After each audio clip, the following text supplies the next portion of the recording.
Dari Bu Indah, Assalamualaikum Ustazah. Waalaikumsalam. Kebetulan anak saya ini sejak dari SD bahkan sampai SMA sekarang sering kali jadi bahan bully. Sampai suatu ketika dia tidak mau sekolah dan seperti tertekan dengan sikap temannya. Tapi anehnya ketika saya komunikasi dengan gurunya, kesannya malah cuek aja. Bagaimana sikap kita seperti ini? Nah, kalau orang tua mendapati anaknya bercerita tentang kesulitan yang dihadapi oleh anaknya di sekolah, perlakuan tidak baik dari teman-temannya, wajib orang tua memberi perhatian ya. Apalagi kalau itu masih anak-anak, dan harus kemudian kita meresponnya dengan tepat supaya itu nanti tidak keterusan membentuk profil yang salah ya.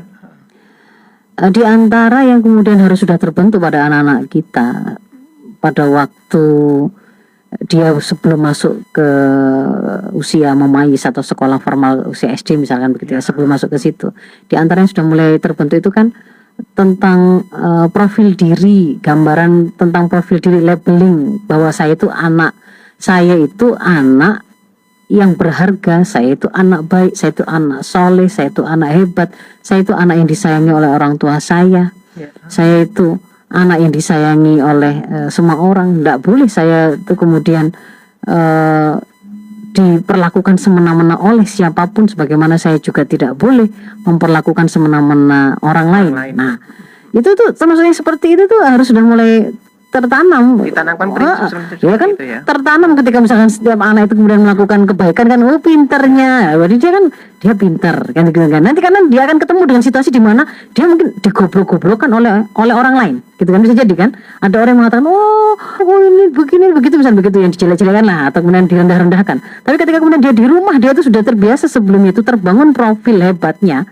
Memang dibangun itu oleh pendidikan pertama itu sudah mulai membangun profil itu begitu. Kamu tuh anak soleh, diciptakan oleh Allah itu tidak main-main. Kata Allah itu fi ahsani taqwim, dalam bentuk yang paling sempurna begitu kan ya. Mata yang lengkap begini itu hebat. Itu keren gitu loh.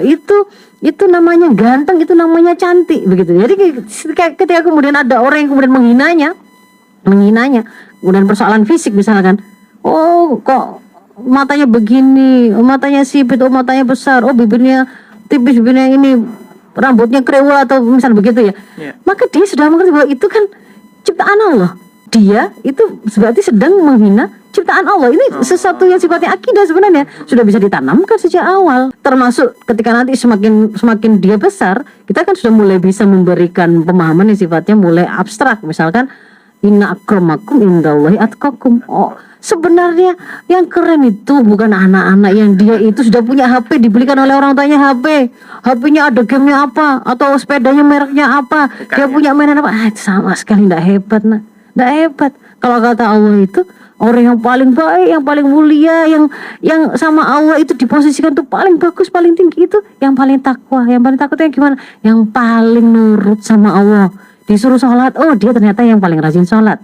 Keren, kamu keren, kamu hebat, selalu sholat 5 waktu. Kalau mereka tidak melakukan sholat itu, berarti kalah hebat sama kamu. Meskipun dia mengolok-olok kamu begini gitu ya, misalnya yang jelek-jelek begitu, ya kita katakan itu nggak membuat kamu jadi jelek, karena sesungguhnya Allah yang lihat, Allah yang tahu. Semua orang yang baik juga ngerti anak baik itu seperti apa. Buatkan profil itu supaya kemudian dia itu memiliki memang kepercayaan diri dari dalam, berdasarkan pemahaman yang benar, berdasarkan keterpenuhan kebutuhan dia akan pujian, akan kasih sayang, supaya membuat dia secure begitu loh ya. Itu harus di saat itu sudah dipenuhi. Jangan dianggap remeh lalu dibiarkan. Termasuk kebutuhan dia untuk merasa disayang gitu, berharga. Kan dia mengira ternyata dia sampai nangis cerita juga bapak ibunya juga nggak pay attention, nggak ngasih perhatian.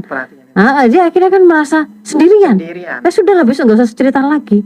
Jadi prinsip pertama ketika orang tua mendapati ada anak yang seperti itu, harus perhatian, cari tahu kalau memang kemudian ternyata memang dari penelusuran tadi itu kita menemukan, oh ternyata anak saya yang terlalu over sensitif gitu ya, terlalu lemah, cara mau temannya sih nggak sampai membuli, cuman dia menyikapinya ternyata dia yang ternyata terlalu lebay dalam melihat fakta itu. Kita bisa menunjukkan kepada dia bagaimana tafsiran atas satu peristiwa tadi, misalkan begitu.